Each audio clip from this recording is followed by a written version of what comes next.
Hello everybody, I hope you're doing fantastically well. Welcome back to Conor here on the Leeds Fan Channel, and I'm here to talk to you about teamwallart.com. Now listen, for the channel to prosper, for the channel to have the creativity and the innovativeness that we have, we need you to go and buy a product from Team Wallart, guys, because it helps us. They help us run as a Leeds United fan channel, and what I love about them in particular is they're Leeds fans. They're not just some generic brand, they are Leeds fans. So we need to be supporting them. And I think they've got some great gear as well, guys. They've got a new Rafinha plaque, which Brownie's just got, which is absolutely mint. I think you guys have been ordering it in abundance, which is great to see. But if you'd go over there with the code ONELEEDS, you get a 10% discount and you can get plaques for as cheap as £5. It's worldwide shipping for an incredible rate. Go over there, guys. Check them out and enjoy the video.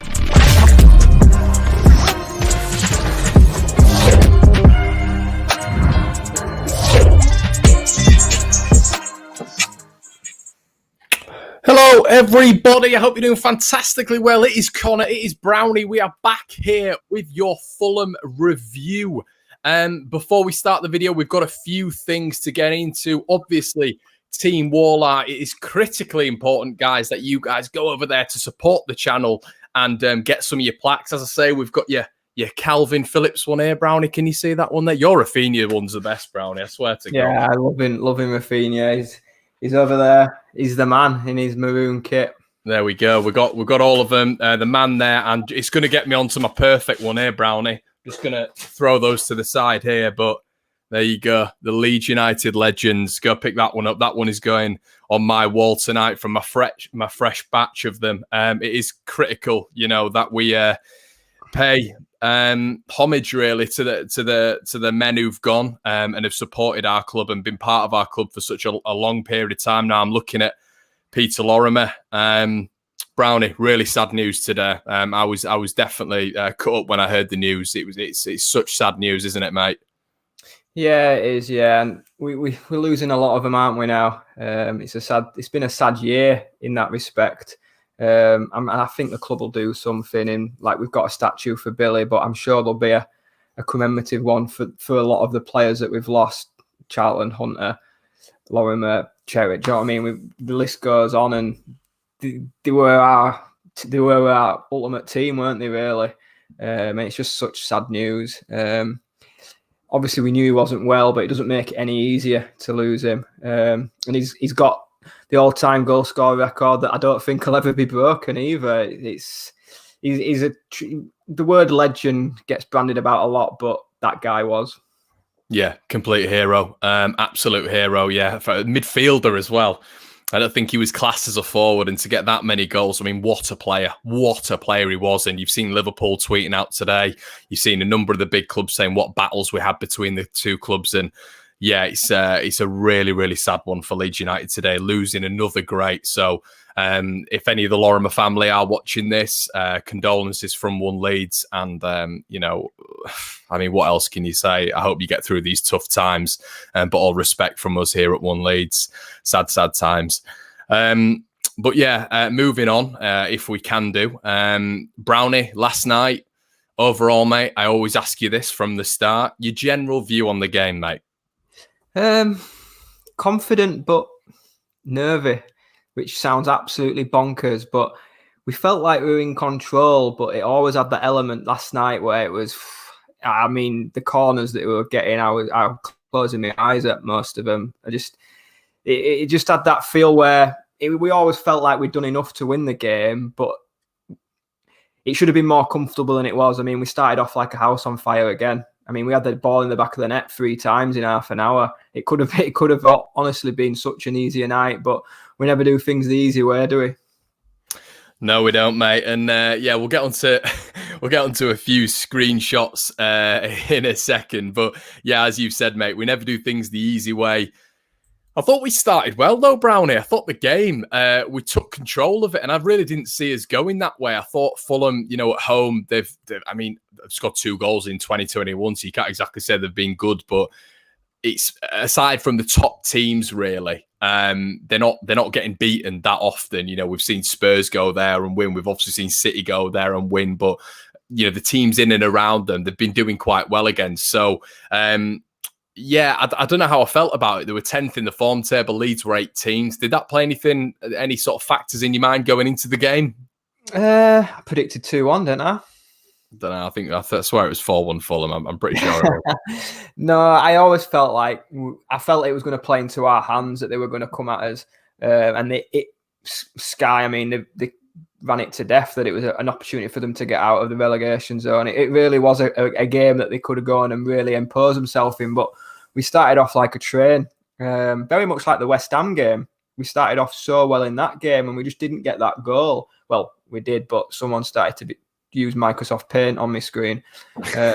Whereas last night, the same thing happened again, but we just kept on going. And I felt they only really got back into the game through ourselves. We just imploded for 10 minutes before half time.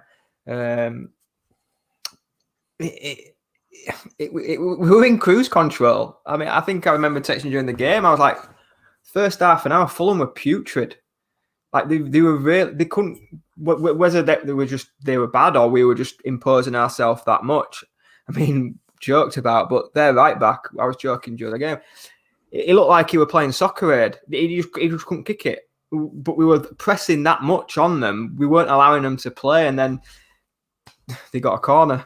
And then the house of cards came tumbling down, which I'm sure we'll look at later on in the show. But yeah, I mean, on the back, they had some big chances, but so did we. I felt we did enough to win the game.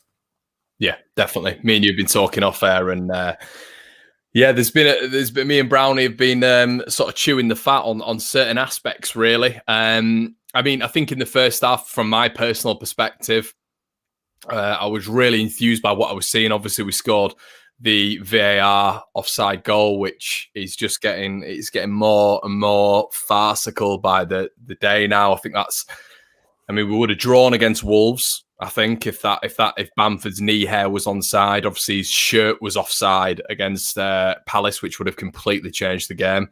And last night, early on, that really puts the game to bed. And what a fantastic header that was by Bill Ayling, Brownie. What a brilliant header that was.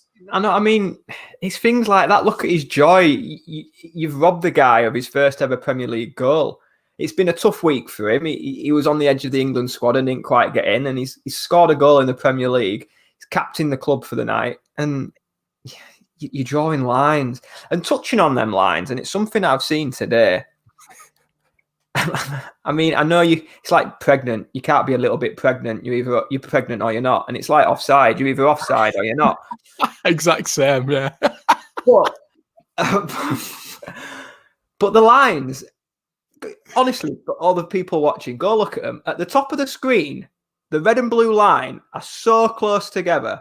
And by the end of the screen, where Roberts is, they're about a yard. They're not even straight. They're so far apart. And it's just...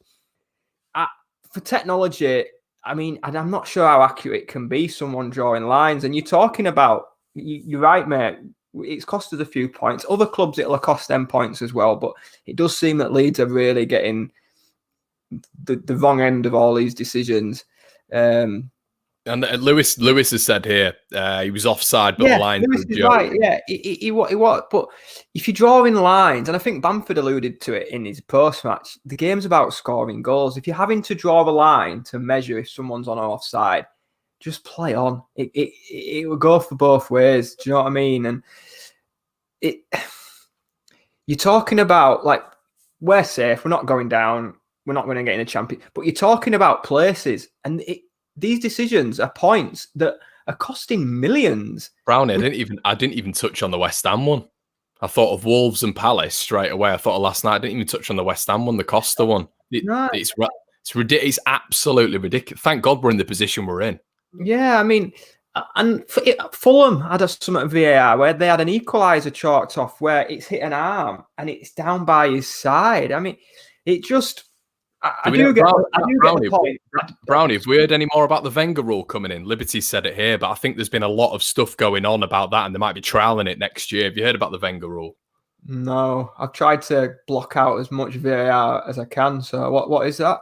It's essentially just a different perspective on how the lines are drawn, and it sort of gives more benefit of the doubt to the striker, to the attacker, which obviously would see a lot of VAR calls being probably more logical instead of a leg hair offside. It's like the Palace one, and Roberts, yes, he was leaning, but if someone scored with that part of the arm, we'd all say it was handball. But that's just how we've grown up with football. I've grown up with here to here, and it's now halfway up your arm. It's getting daft, isn't it? And I mean, VAR, we won't touch on it too much, but if it was good, people wouldn't be talking about it every game. For me, it comes up every game. No, you're right. Bamford for England. Bamford for England. What are you saying? Is he as good as Harry Kane? No, yes. He's not. Yes. Is he as good as Sterling? No, he's not. This season, looking at the people that have been called up, he 100% should be in that England squad. There's no two ways about it. He's scored 14 goals. He's got 6 assists. I saw a stat on Twitter and I retweeted it. He's the first Leeds player to have 20 goal combinations at this point in the season since Jimmy Floyd Hasselbank in 1998. Yeah, that's mad. The season he's having is unbelievable. And me, white tinted glasses on, maybe a bit biased. I don't think I am. I think if you ask neutrals, he's done more than Watkins this season. Can I ask you one thing, which I think we've got, and we haven't discussed it on the One Leeds Fan Channel. This is the first time. I was going to ask Brownie if we should have made a video on the day, but I thought we'd leave it a bit, come into it a bit fresh-faced. I've got 2 points. And maybe they're not coming from a purely football perspective, but I want to get your opinion on it. Gareth Southgate was a legend at Villa. He famously actually scored twice at Ellen Road. I think the bit is 2-0 at Ellen Road. He had a large portion of his career at Aston Villa. Could that weigh into it? Potentially. Probably not, you would say. But there is that factor. Number 2. You say that, just touching on one, sorry. I'd never even thought about that, mate. Yeah. But you will have an allegiance to the club you've played for. 100%. Look at Beckford on Sky Sports. He has an allegiance to Leeds. So 100%. If it comes down to it, you're right to bring it up, mate. Yeah, so that I thought that was a bit of a point which was maybe a little bit, because you listen, I'm essentially saying that he's got a bit of bias there, and he might do in himself, but from a professional perspective, you shouldn't have that, and I'm sure that's what everybody, other fans will come on here and say, Conor, you're talking rubbish, which I completely understand. But my second point would be, has he just put him in that side, Watkins? And Watkins, I think, is a good player from my personal perspective. I think Watkins is a very good player, and for me, it wasn't between, even if Wilson is fit, it wasn't between Wilson, Watkins and Bamford. It was between Watkins and Bamford. I do rate Watkins. I might get hate for that. But is he putting him in that England squad as well for the link-up play with Jack Grealish? Again, it's another good point, but I don't think Grealish is fit. He's not in the squad. But in general, if he's getting him... Going back to the Villa thing, though, is Mings in it again? Mings seems to get a call. There's Mings, Grealish, and now Watkins. So is there something in the Villa? I don't know. We're just a bit... I mean, talking of centre-halves, Ben White, I mean, what has happened to him? Graham Potter has turned him from Maldini to Alioski. I don't know what's gone on. Like... What are you trying to say about Belushi? He was world class, Belushi, mate. I mean, he gave me one of the best away nights of my life when he scored that free kick at Bournemouth. I remember being stood there with my brother, and we were looking at each other, and we were lining up. We were going, "This could end up in the sea, could end up anywhere," and he absolutely rifled it into the top corner. But I mean, Ben White, if he's at Leeds this season or anywhere, but I think he gets in the England team. But is that because he's at Brighton? He's not getting looked at. I don't know. But last year he was like Rio Ferdinand. He was so composed. He was driving out with the ball. And when you look at, I switched off. I don't know if Mings did get a call up, but has Mings done enough to be a centre half for England? Well, they all talk about. I've got I've got family members in Villa, and they don't, Villa fans, and they don't even talk about. This is the strange thing. They don't even talk about Mings as the most important one. The most important one at Villa at the back is Ezri Konsa. They reckon he's been unbelievable. So I don't really understand why Mings is consistently getting this call up. They always talk about Villa's defensive record, brilliant, but Ezri Konsa, from my personal perspective, even at Ellen Road, I thought he was much better than Mings. Yeah, I was about to say Konsa. There's someone in the England centre half that's just been called up, and I thought Konsa straight away was better than him, but. We're not the England managers. He's the one that's paid to go and win a European Championship. But how you can leave out the second English top goal scorer is beyond me. Yeah, it's staggering. Okay, let's get back onto the game anyway. In general, I mentioned this on my Twitter, and I'm going to mention it now, just because I don't want to be, one thing on Twitter and not that I'm anything on Twitter anywhere, but saying something on Twitter and not replicating it on my One Leeds content. I thought in the first half yesterday, I thought with a better team, it really annoyed me when we went 1-0 up Brownie, because instantaneously you're most vulnerable when you've scored. I thought straight away we sort of dropped a little bit, and we weren't as progressive as we were, in the first sort of 10, 15 minutes. Alioski was causing me absolute brain injuries in that game. Listen, I'm here to talk about constructive criticism. Brownie's constructive criticism. We see that, when he's speaking about players. You see it when I'm speaking about players. I do not want to send abuse to any players. I don't want anybody in the comment section to be abusing players either. It's not the right way of going about it. It's not productive or constructive.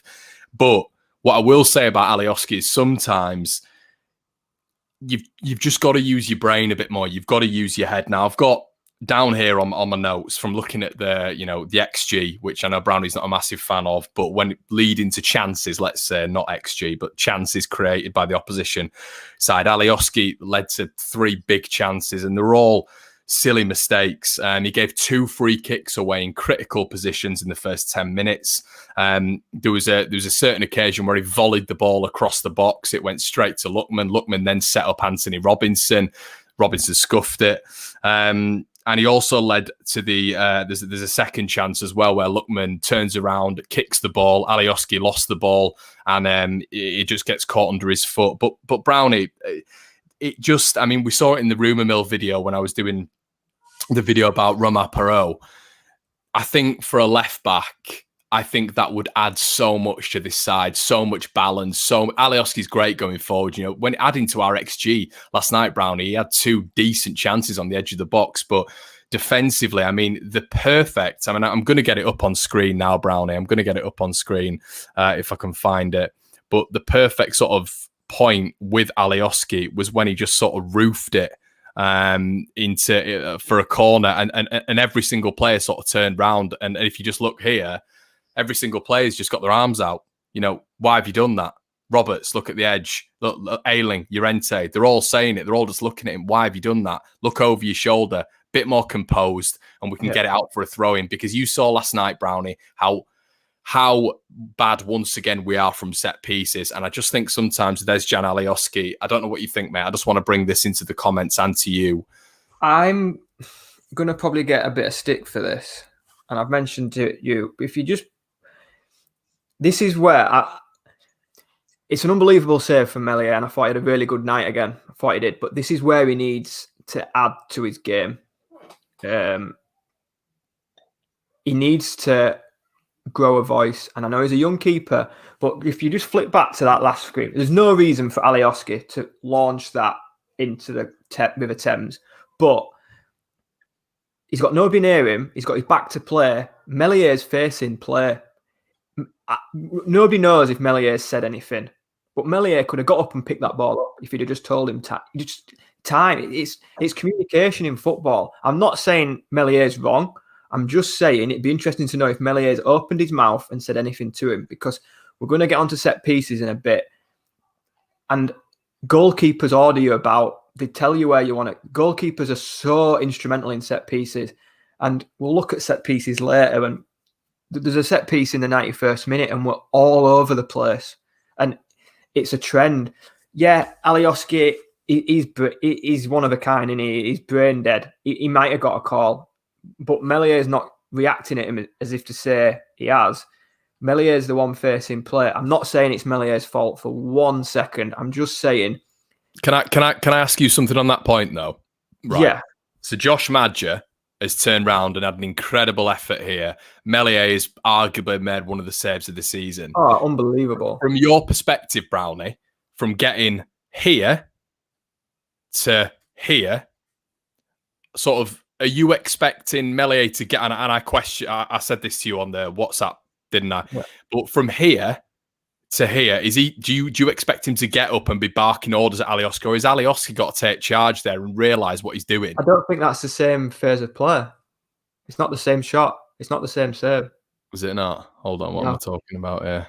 Yeah, you're right. You bang on. It's a different. That one was from the edge of the box where he's He's got down and got a strong. He's got down and got a strong. So if you just roll it back a screen, he's got down and got a really strong hand, a great save. Yeah, you rang on. You bang on. Near him, and he could have just got up and picked it up, or even if he hadn't said it, there's no reason for Alioski to boot it out. But if in doubt, you do kick it out. But can he not kick it out for a throw? Kick it anywhere but for a corner.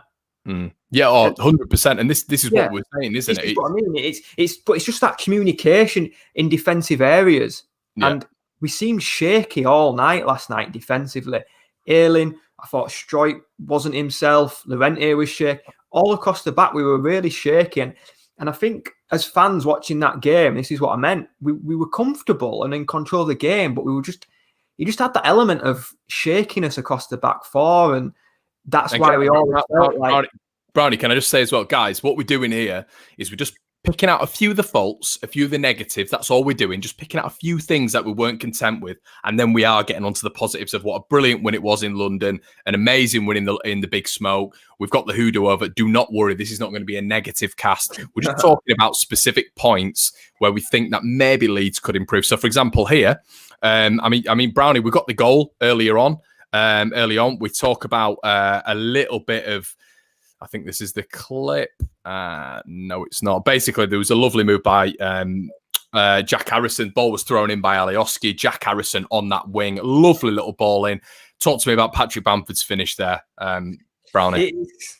And I mean, like you just echoed then, I just want to say that this is what I meant by it could have been such a more comfortable night. That's why we're just looking at little things where Leeds can really work on. And then these games become so much more straightforward because we are a comfortable team. No team outplays us really. So if we can just sharpen up on these little areas, Leeds, and obviously Bielsa and that they'll be looking at in the note.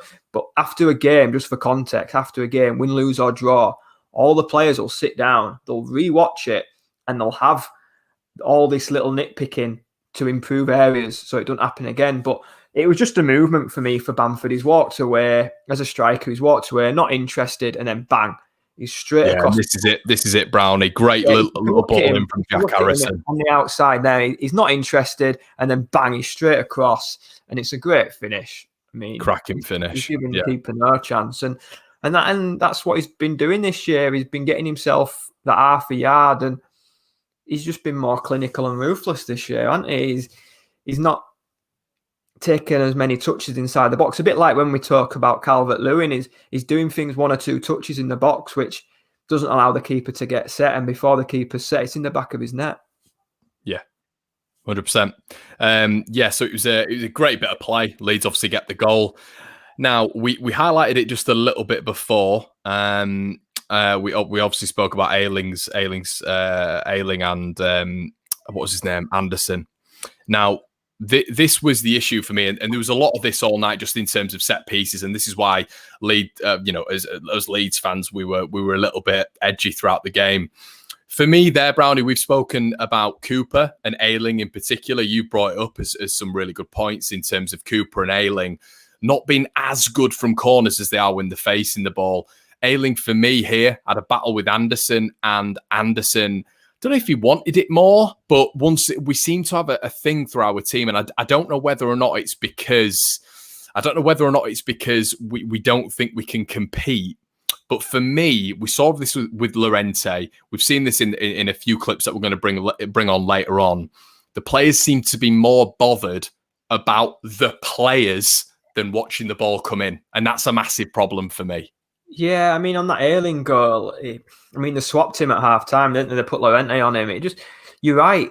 If you actually, the replay of the goal, he doesn't actually look at the ball until the ball's nearly at him. He's too busy looking at Anderson.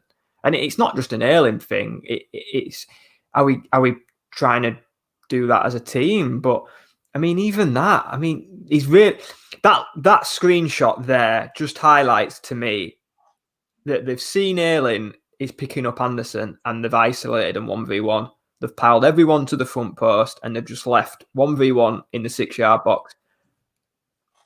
Yeah, no, I'd agree. White Peacock, thank you so much, guys. We are going to be carrying on for quite a bit here. Me and Brownie, we're in for the evening. So if you wouldn't mind, we're on the road to 12,000 subscribers. I think we're on 11,923 or something at this moment in time, which is incredible. If you wouldn't mind hitting the subscribe button, that'd be amazing. Hitting the like button, that'd be amazing. If you're new, hello, welcome. We are Leeds fans who chat about Leeds consistently 3 or 4 times a week. And if you enjoy the content, as I say, get your comments in and we'll try our best. Anything as we're going through these points that people aren't sure about or want to talk more about, just smash it in. Man marking versus zonal marking.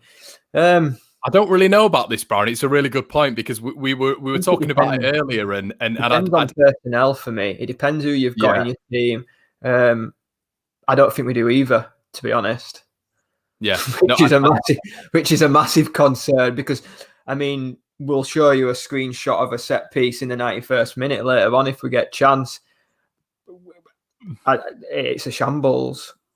Yeah. Yeah, we'll come back to that. I can't remember who's commented, but we'll come back to man marking versus zonal when we get to this screenshot, and then you can tell us what we're doing because I can't work it out. No, but yeah, there's a few circumstances as well. You wanted me to highlight this as well, Brownie. I mean, I've just got a few things on here from Alioski, for example. This led to Ademola Lookman's chance where he just volleyed it into the centre of the pitch, and this was in the first half. And Alioski definitely improved. He was superb in the second half. I thought the first half, a few concentration issues. You know, there was, for example, this in the second half as well, him giving away a needless free kick, and we saw that from Alioski throughout the game. I think he gave away 3 needless free kicks, and I think my frustration is, Brown, it's all well and good. We've won the game, excellent, amazing. We're going to get onto the positives in a bit. I'm absolutely buzzing with it. We're safe, we're fantastic, we're looking good. We're the better team last night, but just a few of the individual errors last night. We got the win, but you know, if it had been 2-2, if it had been 3-2 Fulham, would everyone still be sort of raving about certain aspects? I just think sometimes we need to iron out these individual errors from our game, which we can do because it doesn't need to be Leeds versus Leeds sometimes. And I think sometimes with things like this, it can change into that, can't it? Yeah, and I think you're right, mate. I think obviously when I get onto Roberts, if the game finishes 1-1, people aren't saying he's been brilliant. The score changes the complex of your thoughts, but we're just trying to keep it. We're trying to keep it relative to individual situations. Thanks, Charlie, by the way. Yeah, they are looking quite smart. Yeah, new graphics. There we go. But yeah, Brownie, definitely. And yeah, as well, guys, there's 400 of you watching. If you wouldn't mind cracking a like, that'd be amazing. But yeah, and Brownie, what I wanted to touch on as well, mate, was the second goal. Now, what I loved there, David Brown. Now, like, talk to me here. And this is what I wanted to highlight. I've highlighted this in particular. It's a bit of a freeze frame. So obviously we can't play videos on here because of copyright. But the ball's played in there by Adarabioyo, straight to Lamina. Calvin Phillips absolutely smashes him. He read the danger. He made up 10 yards. It's a fantastic tackle. Absolutely bodies Lamina, gets the ball in there, intercepts it. The ball feeds to Bamford. Bamford beats Anderson to the ball. Anderson's on his bum, and that's where he slides Rafinha in, who's just down at the bottom. And what I highlighted here as well, Brownie, look at Calvin Phillips' endeavour to get forward. Can we just talk about Calvin Phillips there, Brownie? I thought he was fantastic last night. Yeah, he was great. I mean, his England call-up's fully justified. That's created. It reminded me of the Birmingham away game last year, where Berardi won the ball on the edge of the box and we broke it. Them tackles set up the counter-attack. And that were massive, as you can see from that freeze frame. They're losing 2-1. They've tried to pile bodies forward, and it's just that one tackle, and we're away. And I thought we counter-attacked so well last night. We looked dangerous every time we broke. Yeah, he was phenomenal, wasn't he, Calvin? Brownie, let's talk about Llorente and Struijk. How are you feeling as those? Struijk, another win under his belt now. I think when he's been centre back, I think he's won 7 out of 11 games for Leeds United. What are your general thoughts on Llorente and Struijk as a partnership? It's relatively new, so we've got to take that into consideration. I think Struijk's night was after about 35 seconds, a long ball got played forward. He ducked under it. And Alioski ended up heading it onto the back of Struijk, and I think it was Madrid nearly scored after about 40 seconds. And it kind of set the tempo for Struijk's night. Like I've said before, it was a bit of a nervy defensive display. We got the win, which is great, but it had the feel of we haven't played together that much. Yeah, no, definitely. I'm a little bit. I think this is what I was alluding to earlier, and we've got some explanations of corners as well and stuff like that. I just think sometimes he maybe gets. I don't know what you think about Llorente. I think I do like Llorente. I sometimes think he gets maybe drawn in, once again, like we were saying about Ayling, like we've said about Cooper as well. I think he gets drawn into the man instead of the ball. And I know they picked it up on commentary a couple of times last night as well. And I found that really interesting because that's something we've been saying from the Chelsea game, the West Ham game. Sometimes he gets drawn into the man and watching the man. And we saw against Dawson in particular for West Ham, he got drawn into the man and Dawson kept beating him on the individual battles. What are your thoughts on it? Is that me nitpicking Brownie? Am I being a bit too harsh there? Do you think he was good overall? Because obviously, you listen, it's football. I think Struijk was the worst out of the pair last night. I think his clearances weren't great. There was one in stoppage time where I thought we'd scored an own goal. It just very nervous. And I think second half when Mitrovic came on, it was a very big 1v1 battle, but I don't think Mitrovic got much change out of Llorente. I think when they brought Mitrovic on, I think it helped us. Yeah, 100%. I think that killed them a little bit. Yeah, which is interesting that he's better with a powerful powerhouse rather than someone quick. Yeah, definitely. Guys, as well, it's about midway through the show. What happened was surprise shirts. David ran it. He ran it on our Twitter page and our Instagram page, which is One Leeds FC. Go check it out. But we have 3 potential winners who got the score correct for the Chelsea game. 3 0-0s, which Brownie, unbelievable score predictions, weren't they? 0-0 against Chelsea with Leeds. I couldn't believe we had one that guessed 0-0 both halves, let alone 3. I mean, for me, they all deserve a shirt for saying 0-0, but there's only one winner. Same with everything, one winner for everything. So they all go into the hat. But yeah, unbelievable 0-0. To call 0-0 against to call 0-0 in a Leeds game is unbelievable. But to say 0-0 against Chelsea, crikey. That's right, mate. It was an unbelievable prediction. But we've got a little hat here, guys, and I've got 3 of them in here. So I'm just gonna mix it up. I've got all three here in some dodgy paper roll, but promise you're all in there. No expense spared. No expense spared. So there's Cameron. There is Max, and there is. Hold on. Make sure they're all in there. Cameron, Max, and Mick. I don't know why I keep thinking he was called Mick's called Andy. I don't know why. But yeah, I'm just gonna rifle around them, guys. And the one who I pick out, no bias at all. Trust me. There's one just fallen out. That might be it. I'm gonna pick that one up. Don't know who it is. Right, Brownie. Tell you something, we won't be hosting the Champions League draws anytime soon. Imagine. This is how difficult. Can you see that, Brownie? David Brown. David Brown's won a surprise shirt. Well done. Yeah, it is, guys. It is right. Hold on. It's Mick Bash. It's Mick Bash. Mate, we're having a nightmare. But Mick back, isn't it? It does say Mick very faintly, yeah. It is Mick, right? So Mick, well done, mate. You've won surprise shirts. Me and Brownie will be running some more competitions like this, guys. So make sure you are subscribed to the channel. Make sure you do follow us on Twitter and Instagram, and we will get in contact with you, Mick, on Twitter. But well done, mate, and thank you for all the applicants. But we will be running some more surprise, some more score predictions. Me and Brownie will think of something else. Brownie, let's talk about some positives, because we really are. We're nitpicking, aren't we? Leeds United have won in the big smoke. Bielsa's done one over on Parker again, and the hoodoo has officially been lifted. Yeah, great to finally. I mean, we've got all the nitpicking bits out of the way, so we can. I mean, like I've alluded to. Sorry, Max. It's a great prediction, though, Max. It's a great prediction. It was. Blame the hat. Leeds will have sat down today in the briefing room and watched it back. Bielsa will be out picking all the bits out, just like we've done. Win, lose or draw, you've got to look at both sides to it. So we'll move on to the pod.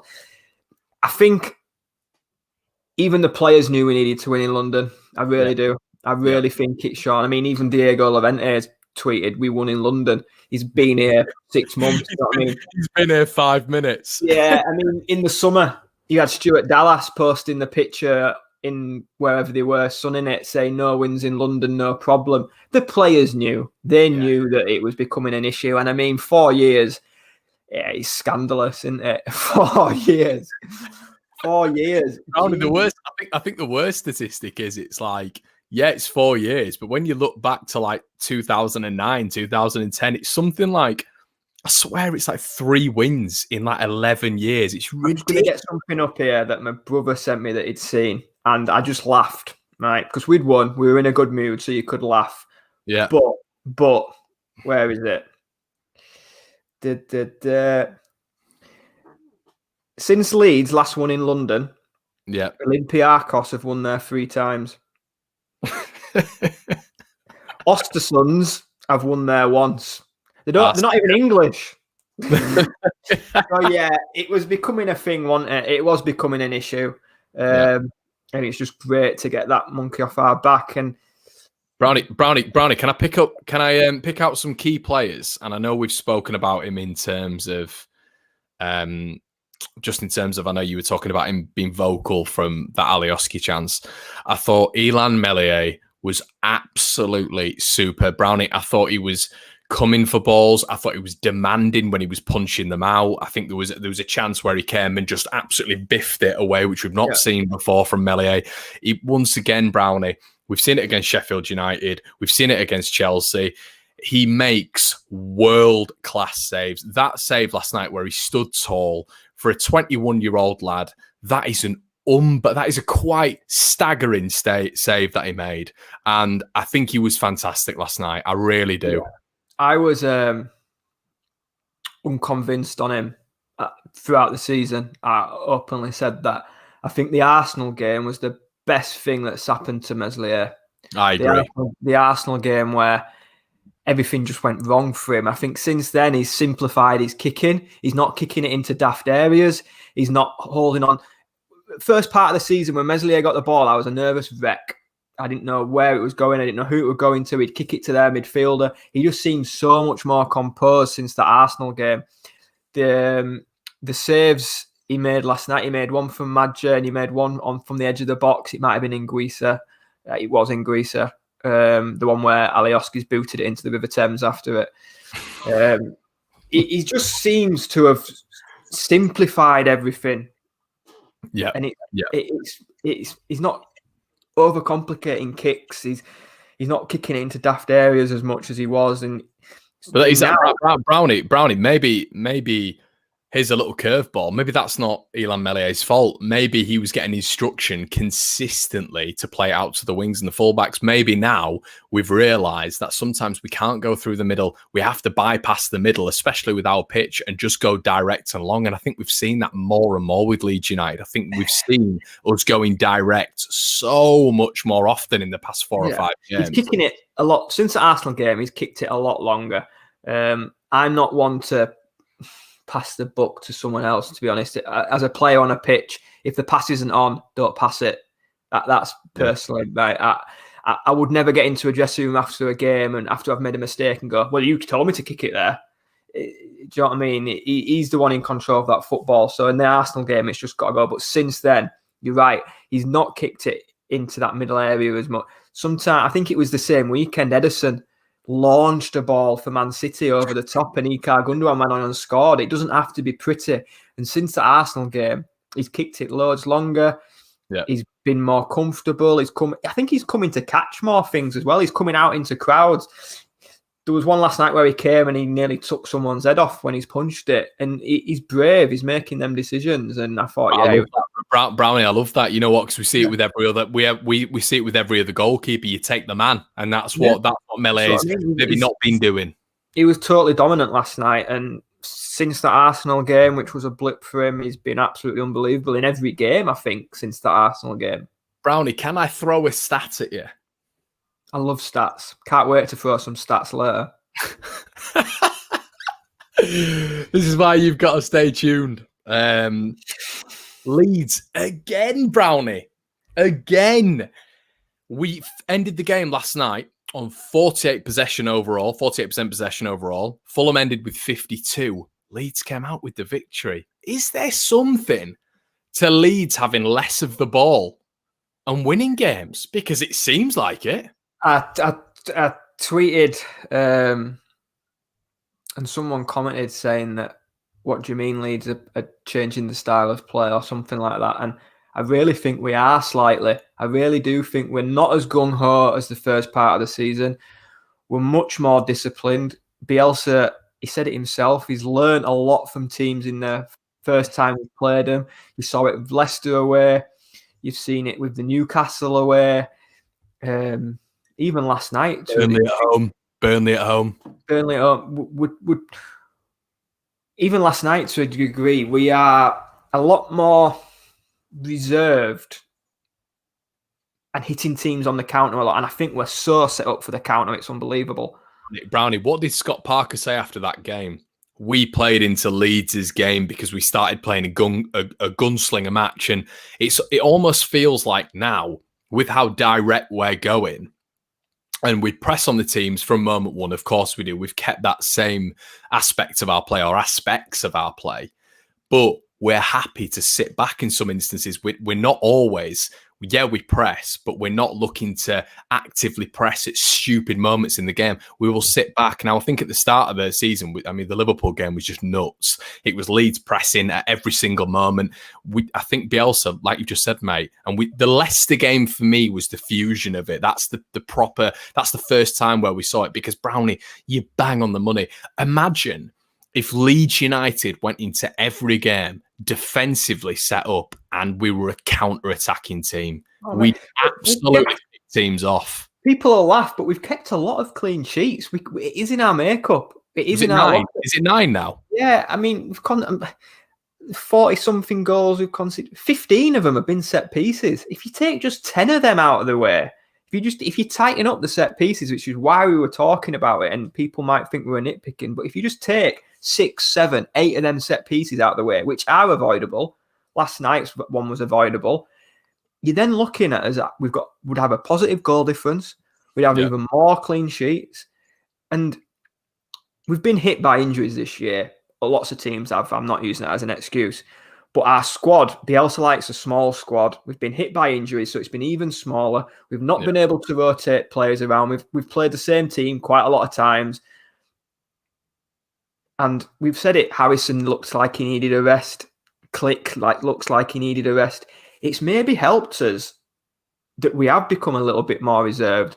I don't know the running stats. I don't know if we're running as much as we did in the first part of the season. That would be something to look at compared to last night. But we do definitely feel a lot more solid, compact. And I think it helps Dallas and Phillips both being in there as an anchor. You see it with West Ham. They have 2 there holding with Rice and Souček. And I think it helps us when you take Dallas out of there, you've just got Phillips. And then you've got a Rodrigo and Click or Roberts more advanced. And that's when it becomes the basketball match. So us having 2 anchormen in there, has allowed us to be a bit more conservative. Yeah, Meslier, 1 clean sheet off being the youngest to get 10. Liam Leeds has said, I've seen a bit of a debate going on in the comments, which we love, guys. This is it. We are not that channel who I can't stand channels that don't listen to the comment section. What's the point? What's the point in having a community if you don't listen to your comment section? So I'm sorry if I've missed out, but I'm trying my absolute best here to get everybody's comments in.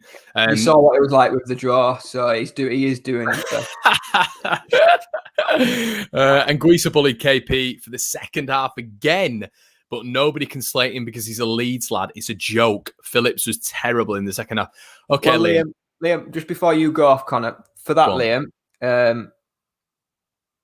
nobody's above criticism. Last year, I slaughtered Phillips quite a few times. Charlton away, I thought Phillips was a disgrace.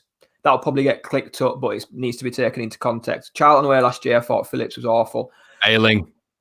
There was the QPR game at home. Thought it was not great in that, and I got slaughtered for even thinking about questioning. Brownie, can I just add a couple of names in there as well? They've been consistent for us. They've been brilliant for us. But Ailing and Dallas have off games. Ailing had an off game for me last night. So there are, we're not just not criticising anyone because we're Leeds fans. That's not how we go about on this channel at all. I thought. Can we talk about Phillips? Brownie, can we talk about Phillips? If you maybe said that, if you'd already put first half, I thought Phillips gave the ball away quite a few times in the first half. Second half, I wouldn't say he bullied him. I thought Anguissa was poor the whole game. I thought he was very poor the whole game. He wound me up all night, Anguissa. I've said to your face, Anguissa went down more than my missus has in the last year. He was awful. He was on the floor more. That he's 6'5", and I don't know. I thought he did bully him in the game at Ellen Road. He did. I thought Anguissa had the measure. I thought Phillips had the better of Anguissa last night. But it's a game of opinions. I mean, there'll be things I say. There'll be things I say that Liam don't agree with, and that's why we love football. But I don't know if he bullied him. I mean, you saw the second goal came from Phillips's tackle. Well, the whole I think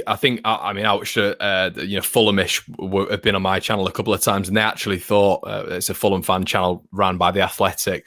They thought Anguissa had one of his poorest games in a Fulham shirt, and they didn't think he was comparable to when he's come back from his injuries. I think he's had about 7 or 8 games from when he's come back from his injuries, in a 3 now in the midfield, and from their perspective, Anguissa really isn't hitting the dizzy heights that he was. And I think at Ellen Road you saw him dictating the game. He was on the front foot. I don't know about you, Brownie.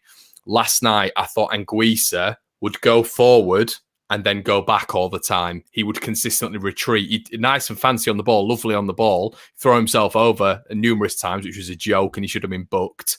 But I didn't ever feel he was progressive with his movements. No, I was regressive. I was expecting a lot more of Anguissa, and to put it into context, I was only worried from Fulham last night from set pieces. I didn't feel under threat at any point unless they had a free kick or a corner. Yeah, no, I'm completely in agreement with that. I mean, you look at, Brownie, I know we've had a conversation off air, mate, and you're not a big fan of XG, but with XG expected goals, when you look at how many expected goals there, 1.52 expected goals. The only issue I have with XG is, and I've mentioned, and I'll put it into context for people who will like it. So it's a good benchmark, but it's very different on other scales. It's all subjective, isn't it? Yeah. If Ronaldo was going through 1-on-1 or Messi was going through 1-on-1, and then you had Liam Cooper going through 1-on-1, a centre-back, it's the same XG, and it's not the same. For me, the probability of Messi or Ronaldo or any striker, Bamford, going through 1-on-1 is greater than a centre-back going through 1-on-1. Do you see what I mean? Or if it's a set piece, I scored 2 headers in my whole life. If I had a headed chance, or Liam Cooper had a headed chance, I think Liam Cooper's chance of scoring is greater than mine, but it's rated the same. So that's the only flaw in that. It's a good benchmark, but I think could be taken to the next step if it was factored in who had the chance, if that makes sense. Okay, we've got sort of 9 minutes left, Brownie. I probably want to wrap up on about an hour like we normally do. Firstly, a word for Robin Koch. I thought it was brilliant to see him on the pitch last night. I was expecting him to come on and sort of hobble off with an injury. But brilliant. He didn't know where he was playing. He was asking when he was coming on, where am I going? I thought it'd have been great, Banner, if he just ran up front. It just showed, though, that Bielsa's trusted to put him in the centre midfield. I didn't think he would go in there, but it does show that I think that's where he ran onto the pitch with. First time that him and Lorente were on the pitch at the same time. It's only taken 29 game weeks, but we got them there together. But yeah, we're starting to see players come back now, which is great. It's positive. We've got the international break now, which will allow a bigger rest period to get players back even more, which is great ahead of the Sheffield United game. Yeah. 100%. Okay, I'm going to give you the floor. Tyler Roberts, go on then. What round? I don't know what round this is. Do you reckon we're like if there's a sparring match between like AJ and AJ? I'm going to keep it short. I'm seeing he was brilliant. He was outstanding. He wasn't. He was. He did a job. He was okay. Started well. I thought he started well. And I think he's done that quite a few times. He started really lively. And again, I asked someone last night on Twitter, what did he do? And first thing I got back was he was tidy. I don't want my number 10. Go follow Brownie's Twitter, by the way. I don't want all the time. I don't want to be my number 10 to be tidy. I want my number 10 to be creating chances. Put it into context, right? And I've done my research. He scores a goal once every 11 games, and he sets one up once every 10 games. That's fact. And from a number 10, that's not enough. To put it into even greater context, Alioski scores a goal every 7 games. So our left back is scoring more frequently than our centre attacking midfielder. That can't be right. If he'd have got the assist for Luke Aylin's goal, would your mindset have altered towards that? But he was offside. Yeah, but you know what I'm saying. We all wanted that goal to count. He's been unlucky. He had a goal offside. We sound like Frank Lampard with the amount of unlucky hard luck stories we're getting. Do you know what I mean? And a lot of them games have been in the Championship. 77 games he's played for Leeds. He's scored 7 goals in 77. It's not enough for me. I'm sorry, it's not. I think he's improving. He's getting better. All the rest of it. But I don't know. If you take into context when you're saying the word outstanding and brilliant, Pablo Hernandez's stats are outstanding and brilliant. He scored and assisted a goal one every 4 games. One in every 4. You think of Hernandez when he was in that role, it was chance after chance after chance after chance after chance. Look at last night. He played a great through ball for Rafinha. He crossed it for Ayling. What else was there? I think the thing with Tyler Roberts is, I think this is the thing with fans in general, really. It's not just Leeds fans. But when we win and he's on the pitch, it's almost like, well, he must have played well. But and I hear a lot of, well, you know, it's unfair on Tyler Roberts. Look at his age. Look at this. Look at that. But I'm really struggling when you break down his stats, when you break down his goal contributions. Overall, I'm really struggling to see what he brings to this Leeds side. I mean, there was a certain occasion that second half, Brownie, which me and you have spoken about. And listen, when you look at every other Leeds player and getting into attacking phases and it fizzling out and maybe us not getting the correct ball here and there. We saw Rafa put a heavy ball into Dallas. Dallas should have scored. Look, fair enough. But the thing is with Rafa, the thing is with Dallas, they contribute so often to goals that you let these things slide. The thing with Tyler is, like you were saying last night, and I've seen it as well, there's a chance where it's 4-on-3. Roberts is running at the centre backs and you're thinking, pick the right ball. This is your chance. Here we go. And it's the wrong ball again. It's too heavy and the move breaks down. And this is the consistent thing. it's not based on sentiment. You've got to take a step back and look at it objectively. Tyler Roberts is not doing enough. He needs to start doing more to affect games. And just because he's on the winning side doesn't mean that he's had a good game. And I think that's what transfixes the Chelsea game. I thought he got man of the match. I've never seen someone get a man of the match in a 0-0 from a striker before, or an attacking player. I thought he did well. But when you break it down, he had 14 completed passes. 14. It's in that attacking midfield role. It's not in. It just needs to be more. And just to finish it off, 77 games, 8 goals. If that's enough for you in attacking player, then I don't know. But we've lost a great today, Peter Lorimer. He scored 230 odd. He was a midfielder. And it's just different levels. And we're in the Premier League now. A lot of them games were in the Championship, and he wasn't pulling up trees for me in the Championship. So the Premier League, it's a whole different ball. I think the positive for me is we're seeing signs that he's getting a run of games and he is progressing, but he's got bags of ability, and we just need to see that little bit more from him. For me, can we just touch on this here? Can we touch on this? Sorry, mate, not yours, but that's a nice comment. I really appreciate that. Kevin Davenhill, ego to prove yourself, slagging Tyler 2100% class. These just comments like this just do my head in, because Kevin, what do you class as slagging someone off? That is not slagging Tyler Roberts off. I'm not bothered for slagging off. I'm just producing facts. If Kevin thinks 7 goals in 77 games is class, then he's entitled to that opinion. If he thinks, of course, he's entitled, but it's not. If Kevin thinks 8 assists in 77 games is class, again, he's entitled to his opinion. If he thinks that our left back can have a better goals per game ratio than our attacking midfielder, then again, class. But for me, if my left back's scoring more and assisting more than my attacking midfielder, there's issues.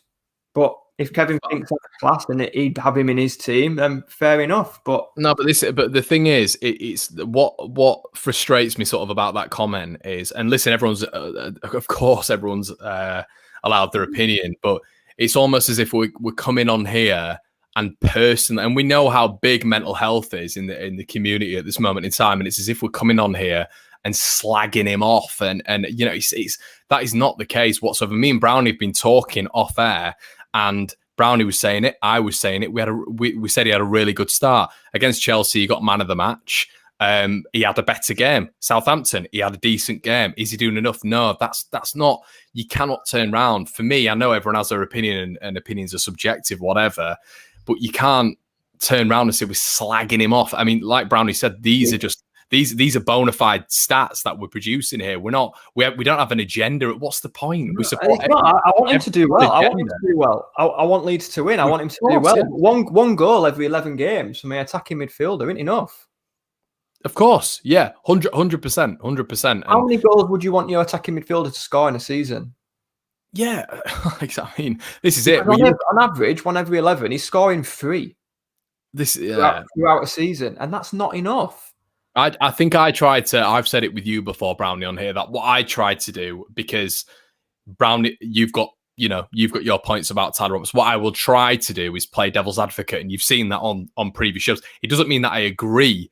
I'm literally playing devil's advocate to give it more of a balance. That's what I'm trying to do. It's not just let's all go hate on Tyler Roberts. And if you've seen 18 games he's played this season, 18. He started 9, 18 games. He's not scored, and he's assisted 2. But I think it is important, like Brownie, Gary Keith says here, really want Tyler to do well. We do want him to do well. Okay. We do want him to do well. We support him. I just say, how much do you think Hernandez has played this season? Do you think he's had much game time, much of an impact? No. Hernandez, he's set up the same amount of goals as Tyler Roberts has. Yeah. And Hernandez has barely been on the pitch. That's the levels. He's 35, is Hernandez. And that's all I'm saying. That's the levels. Well, let's give a bit of balance to it, Brownie. So if Nigel Chandler has come back to you and said here, out of the 77, and we've spoken about this before on the channel, out of the 77 games, how many was as a sub? He started 34, so half of them. Which, yeah, I mean, Yeah. He's started 9 games this season. He's been involved in 18 and he's not scored a goal. He's set up 2, he's assisted 2. So, I mean, I don't know, Nigel, if he wants to pop in the comments, how many goals do you think your attacking midfielder should score? How many assists do you think he should be making in a season? For me, 1 goal every 11 isn't enough. And a lot of them games are in the Championship. Yeah, I mean, I think the whole game set him in good stead, didn't it? But yeah, he was great. And I don't know, for me, for Roberts, is he more of a striker? If you ask Tyler Roberts, I might be doing a disservice here. If you ask Tyler Roberts and sat him down, where do you want to play? If he says, I prefer to play up front, then maybe he's doing a good job in and out of position. If you want to flip it round, do you know what I mean? Because when he played against Hull, he came up top, he was running in behind, completely different to what he's playing now. So maybe it'd be an interesting thing if you ask Tyler Roberts, if you could play where you want to play, where would you play? Yeah, definitely. I mean, playing devil's advocate and flipping it around, because I'm not just slagging him off.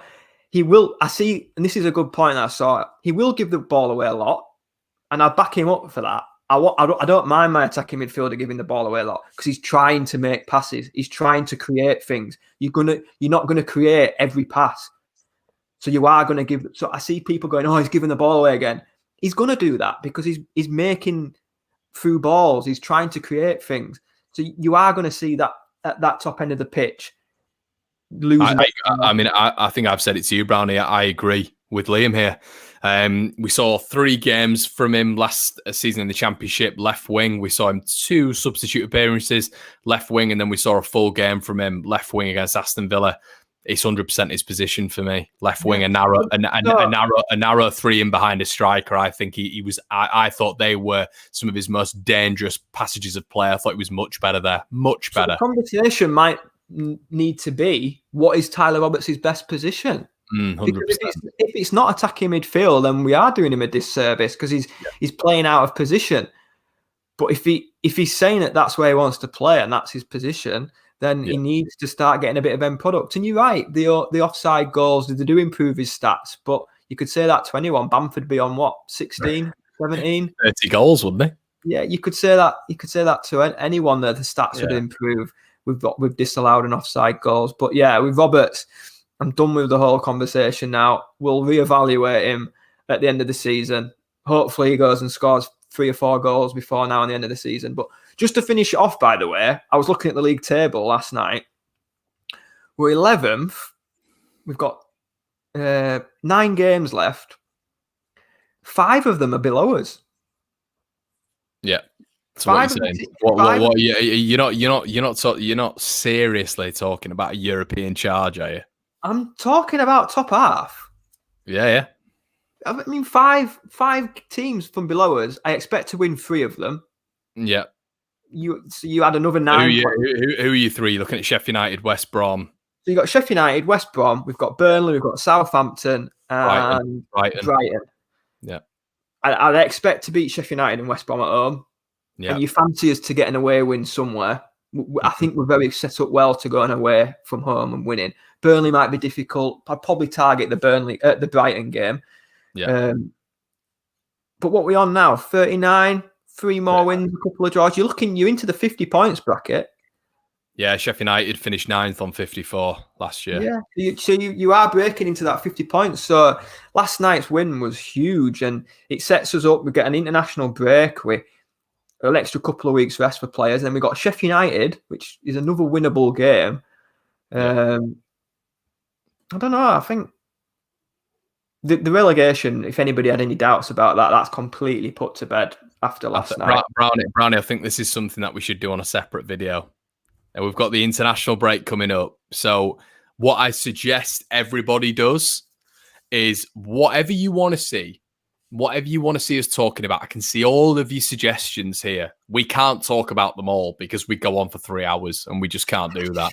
But honestly, Get your comments in the section below, the comment section below, whatever you want us to talk about. And what me and Brownie will do is over this international break, I'll write some stuff down. We'll get some stats down. We'll get something sorted and we will go through them as discussion points. Whatever you want to hear, if it's Bamford not getting into the England squad, if it's Robin Koch in the CDM position, because that's where he plays for Germany, that's where he's played for Freiburg, you want a discussion topic on that, please get it in the comment section below. We've been going for an hour and sort of 10 minutes now, so we're going to leave it there, guys. Thank you so much for your support on the video. I really appreciate it.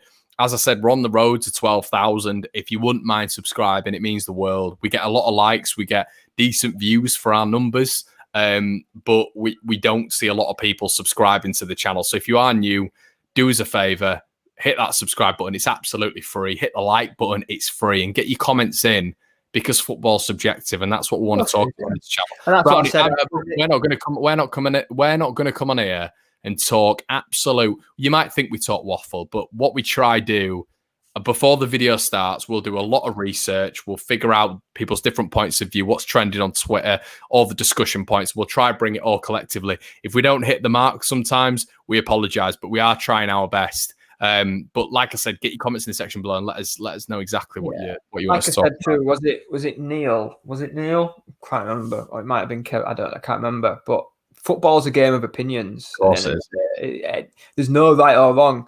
I mean, going to the pub with your mate talking about footy would be boring if you all thought the same thing. It'd be a very boring conversation. And we think, Brownie, we think different things, don't we, sometimes as well? Of course we do, yeah. People won't agree on everything. It'd be boring, but people like certain things. Like you see that with managers. You have Pulis, Allardyce, like one style of play, and then you have your Guardiola, Bielsa, like a different type. Different people want different players in the team. So that's just football at the end of the day. People like different things. Of course it is. And guys, if you are still here, teamwallart.com. I keep saying it. It's a limited offer. You get 10% off with the code 1Leeds. The link is in the description below to Team Wallart. All the Rafinha plaques, all the Bielsa plaques. And I'll tell you what, I'm going to get it right now. This beautiful plaque of the boys, the legends at Leeds United. Go check it out. It's more prevalent now than it should be ever, really. So go check that on Team Wallart. The discount code 10% off 1Leeds. Guys, thank you so much. Brownie, thank you for joining me, my friend. Great. It's always good to chew the fat over football. And we'll be back, but we're only going to be back if you put your comments in the section below when this video ends about the discussion points. That's when we're going to be back. All right, mate. I'll see you in a bit, and cheers, guys.